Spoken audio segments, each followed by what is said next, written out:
This is not the figure of a strange pagan god. It is the figure of a man, an awakened man, a Buddha.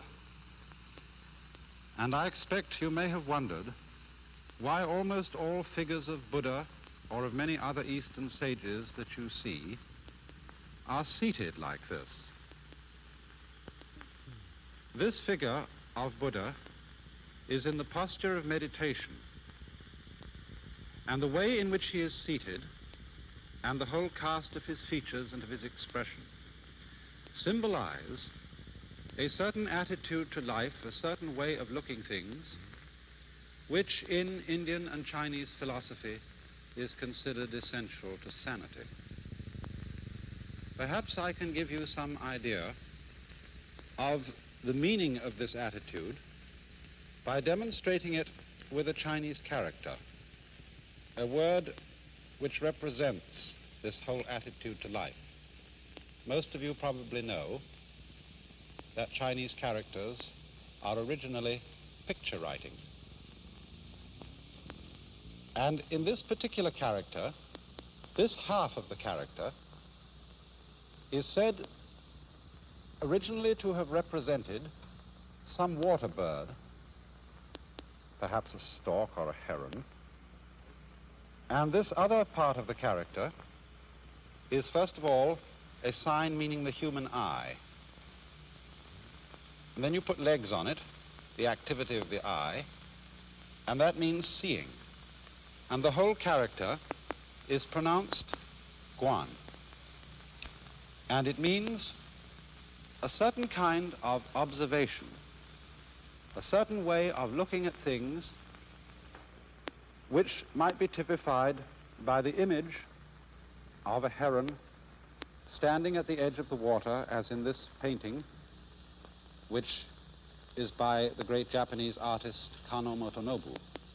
There is the heron standing quietly and serenely, watching the water. And so, the whole meaning of this attitude to life is what is summed up in the entire Eastern idea of meditation, typified in these Buddha figures. And I want to try today to explain to you something of the meaning of this attitude to life.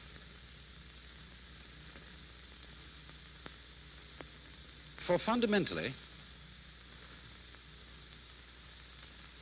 meditation is not so much an exercise as it is a certain way of using one's mind or one's consciousness. Because normally, most human beings, when they use their eyes or their ears, are constantly and chronically straining to see and to hear. And when you come to think of it, that's very odd, because our eyes don't work by effort. They don't have to go out and get the light. The light comes to them. And in the same way, sound comes to our ears, and even the sense of touch comes to our fingertips. We don't, for example, have to press a thing hard. If I want in the dark, I'm trying to fumble and feel what this is. I don't have to press very hard to feel it, because the sensation simply of the hard object comes to the nerve ends in my skin. And so it's strange, isn't it, that we have acquired the habit of a constant and chronic effort to see clearly and to hear clearly. I think part of it comes from school. You know, when children are listening to a teacher in class, they're always fidgeting or doing something like this, you know, and looking around and twisting and jiggling. And the teacher says, "Pay attention!" And the children immediately, to ingratiate the teacher, are able to sort of ham or act what paying attention is like. And paying attention, of course, is staring at the teacher in front. Yes, we're very interested in what you say. And sometimes, to get their concentration clear, they curl up their legs around the legs of the chair and go into all these strained attitudes so that the teacher knows they really are trying very hard to attend. And it is through such conditioning as that, through being taught that we must try to see and try to hear in order to have clear sight and clear hearing, that we learn constantly to strain our senses in their use. But as a matter of fact, this impedes the clarity of our senses, because if you will try staring hard at a book in front of you, or staring very hard at the TV screen you're looking at right now, you will find that it becomes fuzzy. Also, in the same way, if you're trying to listen, say, to a telephone conversation while the children are running all over the house and screaming, if you try to listen to the telephone, you'll get very angry and you'll have to stop to yell at the children to make them be quiet. But on the other hand, if you just let the sound come to your ears, you'll have no difficulty at all in hearing. So, you remember then that heron I showed you. When that heron was watching for fish, it wasn't sort of going like this, looking all over the place for what, fish here, fish here. No, heron is just quiet like this. And as it were, the whole area of vision is simply coming to the heron's eyes. And the moment it sees a ripple in the water, it darts down and gets the fish. Now, I don't think it's only that we have been taught by teachers and parents and so on to try to see and try to hear clearly. There are other factors in the problem. And one of them is that while we are seeing and hearing, we are trying to make sense of our world by thinking about it. And the act of thinking also introduces an element of strain into the use of our minds. And I think the reason for this is, perhaps you will remember how I showed you on a previous program, that thought is linear. You know, it goes one word after another. It's strung out in a line. We think thought, thought, thought, thought, thought in a line like this, one after another. Whereas when we see to what is going on entirely. We take in a volume when we see. We take in a great area. Nature is a volume rather than something strung out in a line. But when we think, we get one thought after another, and so the process of thought is much slower than the process of seeing and using our consciousness or our mind as a whole. And this then requires a certain effort to make thought keep up with what we are seeing or what we are hearing. Also, you see, thought works by abstraction. What do I mean by abstraction? Well, a lot of Chinese characters are abstractions. If we take, for example, the Chinese character for man, it is written this way. Now, that was originally the head and legs of a human figure, something, you know, like this. When we draw an abstract figure of a man, everybody knows that's a man. But as a matter of fact, it cuts out a great deal of man. This figure cuts out all the details and gives us a simple image which we can grasp all at once.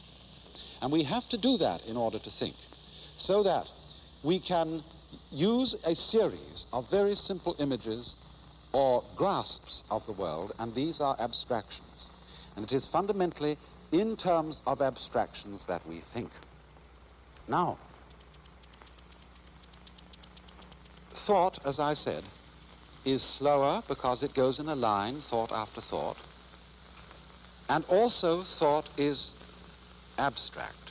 That is to say, it lacks the full living quality of real life, just as this figure here is just a sort of skeleton, a ball on top of sticks, and therefore it lacks the vitality, the aliveness of a real man. Now, the more we tend to live in a world of thought, the more we tend to live in an abstract world that is removed from and has a gap between it and the real world of nature. And as a result of this, we tend to live in a world that is in some ways unsatisfying, lacking in vitality and life. And also, people tend to think all the time. This becomes, for every civilized community, every civilized person, a sort of habit, which is like constantly talking to yourself. Now, of course, when you meet me here on the TV screen, I'm always talking, or almost always. But I assure you, I'm not always talking. I'm often silent, because after all, we have to be silent some of the time, don't we, in order to hear what other people have to say, and therefore to have something to talk about. In just the same way, our minds have to be silent some of the time if we are really to have anything to think about except thoughts. You know, there is a popular proverb which says that talking to yourself is the first sign of madness. And there's some truth in this, because constant thinking, as distinct from simply experiencing through our senses, constant thinking about our experiences, coding our experiences into words, into signs, into the symbols of thought, is a buzz that goes on day in and day out inside our heads except when we're sleeping. And as a result of that, we begin to live in a world increasingly divorced from reality.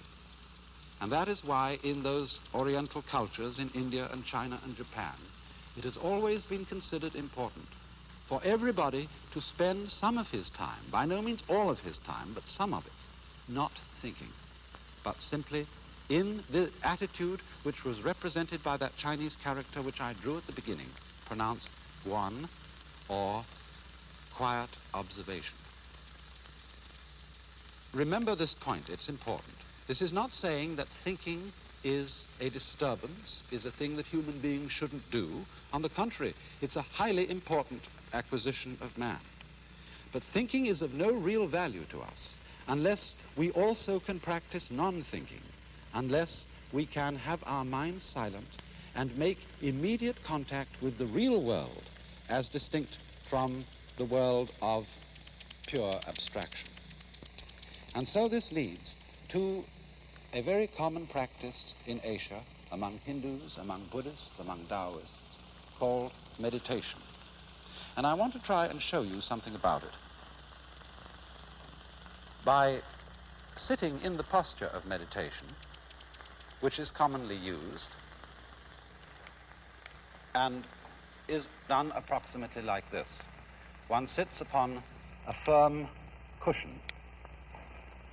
Usually, a big city telephone directory is about the right thickness. And ordinarily, among Oriental peoples, they sit in what is called lotus posture, or half lotus posture, as I'm sitting now, which means that the right foot is lifted up onto the left thigh. You will find, of course, that that's an extraordinarily uncomfortable position if you're not used to it. But one of the reasons for sitting that way is that it locks your legs together so that you don't easily fall over if you should go to sleep. And also that this position gives you a sense of being very, very firmly rooted to the ground. And then the hands are laid like this. And one then turns attention to letting oneself breathe. You don't do a breathing exercises, taking deep inhalations and exhalations. You simply let your breath come as it wants to, but you, if anything, let the out-breath, you know, the breath that goes with a sigh of relief, you let that be the emphasized breath rather than the in-breath. You don't close your eyes, you usually drop them a little on the floor in front of you. Because the object is not to cut out all the things that you might be experiencing through your eyes and through your ears, through your nose and your nerve ends on the skin. The object is simply to let one's mind alone, to experience, but not to try to catch hold of one's experience in thoughts. Simply to think, no, I wouldn't say think, that's a word we use very ambiguously. When I use the word think, I mean talk to yourself, or bring a lot of images before your mind which have nothing to do with what's right in front of you. So the function of this exercise, this posture, is to let the whole world come to you without interfering with it in any way, just sitting like that. You may say, oh, that's a great waste of time. There are all sorts of interesting things in life to do. Why just spend some hours sitting? And the reason, though, as I tried to explain, is that it is through this that one comes to have a contact no longer with a world of abstractions, no longer with a world of thought, but with the world that actually is. Now, as you do this, you begin to notice a rather curious change in your general feeling of life. You notice that there ceases to be what I would call an interruption or an interval between your experience and yourself. You see, in our ordinary way of using our minds, the chronic sense of strain, the chronic attempt to think about and make sense of what we are feeling, is what we call our ego. If you say, I experience my own existence, I am aware constantly of a knower behind and receiving all that is known, then you get this chronic sensation of there being an I, a self, who has all these experiences, and that I or self is what we call the ego. And this chronic sense of strain is our, you might call it our psychological blocking against our experience. The thing that seems to divide us from an external world, from the whole universe. But when in this way the interval begins to diminish, we begin to experience our world as ourselves. There is no interval, there is no interruption between the knower and the known. Just as when we are completely absorbed listening to music or dancing to music, we are not aware of our separation from it. We go right with it. And so in the same way, when the mind responds instantly to what the senses bring, it seems almost as if the mind and what it experiences were one and the same. Now, in a way, of course, this is actually true. We can understand this theoretically, but we don't ordinarily really feel it. For example,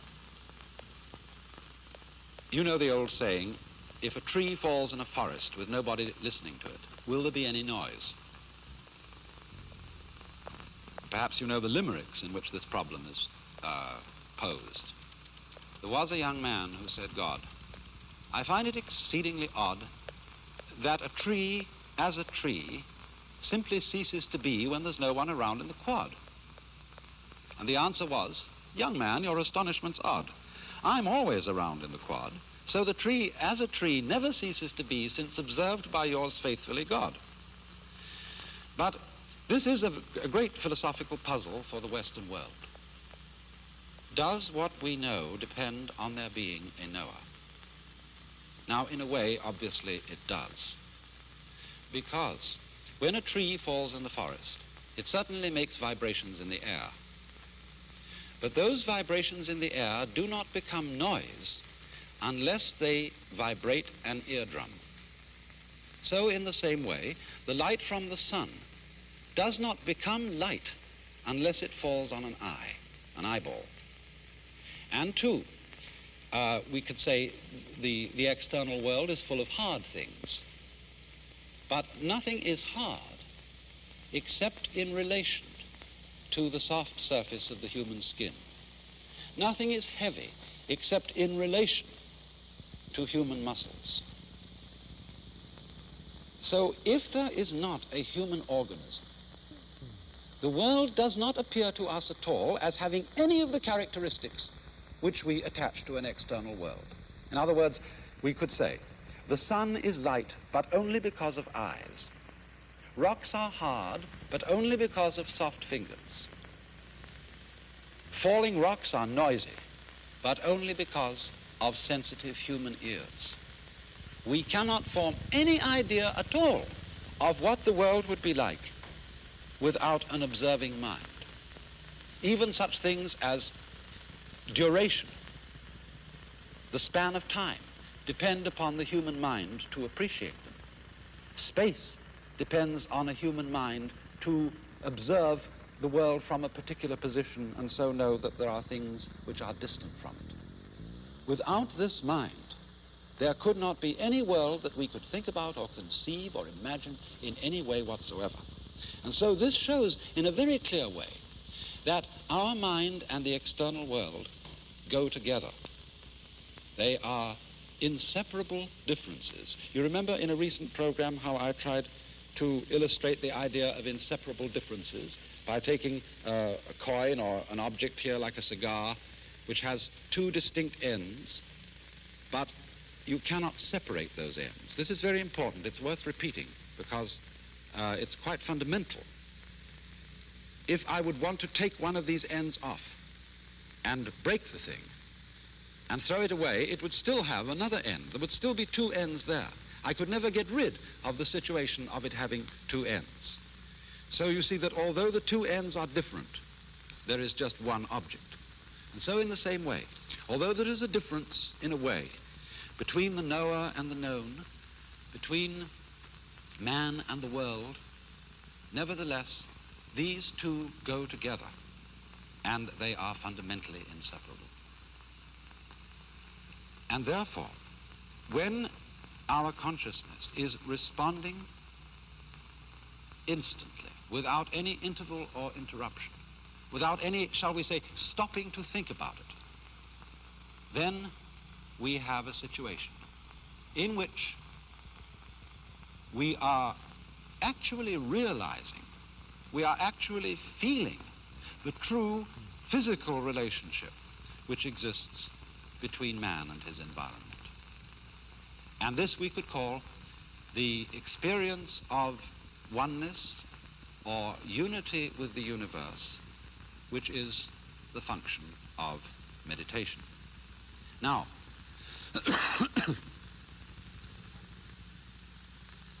I think it's not difficult to see some very obvious values in this. Because, well, if we live entirely in a world of thought, all the things that we pursue in life tend in a way to become arid and unsatisfactory because we are living in an abstract world. In other words, nobody in his senses is going to eat a menu instead of dinner. Nobody in his senses is going to try and get a satisfactory diet of dollar bills. And yet, you see, dollar bills and menus stand in the same relation, on the one hand to wealth, on the other hand to dinner, the same relation in which thought stands to reality. They represent it. They symbolize reality, but they are in no sense substitutions for it. Yes, you can do a great deal of things if you have a lot of dollar bills, but unless you exchange those dollar bills into real concrete worth, they are of no value to you. And so in the same way, if we try to live in the world of pure thought, we begin to feel a strange, unsatisfactory quality to the world. And this living in pure thought is not something that is only done by, professors and intellectuals and thinking people. Perfectly ordinary people often live in the world of pure thought. As, for example, when we pursue certain goals in life, when we say, I want to be successful, I want to be happy, these are really abstractions. Because supposing you become enormously wealthy and you're able to afford 3 cars and 6 houses, you can't drive in 3 cars at once. You can't live in 6 houses at once. You have a symbol, which we call prestige, of your status. But that is an abstract symbol. You can't eat prestige. You can't eat success. And so, to overcome that kind of beguilement by the fantasies of thought. Not thinking is an important adjunct to thought. To be able, every so often, to cease the hubbub going on inside one's head and to let talking to oneself stop and come to stillness. You needn't, of course, sit in the meditation posture like this to do it. This is simply the way it's done by Buddhists and Hindus. You can walk, you can sit in the ordinary way, you can lie in the bathtub and do it. You can lie on your back in bed before you get up in the morning and do it. Just let your mind alone and stop trying to make sense of the world, so that there is really something to think about other than thought itself. It's like if we wrote books about nothing but books. This is, I'm afraid, what a great deal of scholarship is. Books about books about books. And so in this way, through meditation, we come to that kind of profound peace which is exhibited in the faces of the Buddhas. I remember particularly some words by Lafcadio Hearn, in which he gives a marvelous description of the whole attitude which these faces represent. Each eidolon shaped by human faith remains the shell of a truth eternally divine, and even the shell itself may hold a ghostly power. The soft serenity, the passionless tenderness of these Buddha faces might yet give peace of soul to a West weary of creeds transformed into conventions, eager for the coming of another teacher to proclaim, I have the same feeling for the high as for the low, for the moral as for the immoral, for the depraved as for the virtuous, for those holding sectarian views and false opinions, as for those whose beliefs are good and true.